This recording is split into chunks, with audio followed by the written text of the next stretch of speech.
परीक्षेच्या हॉलमध्ये गेल्यानंतर आपल्यापैकी बऱ्याच लोकांना असं होतं की धडधड होते, बेचैनी होते आणि मग वर्षभर केलेला अभ्यास सुद्धा आठवत नाही. का? कारण त्यावेळेला आपली सिम्पॅथेटिक नर्वस सिस्टीम ऍक्टिव्हेट होते. शरीरामध्ये वेगळे वेगळे बेचैनीचे रसायनं तयार होतात. त्यामुळे या वातावरणाची आपण आधी म्हणाल्याप्रमाणे तयारी केली पाहिजे.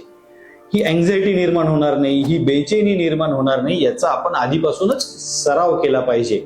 आणि सगळ्यात महत्वाचं, ही बेचैनी का निर्माण होते, तर त्यामागे असतो एक विचार, मला आलं नाही तर, मला कमी मार्क पडले तर.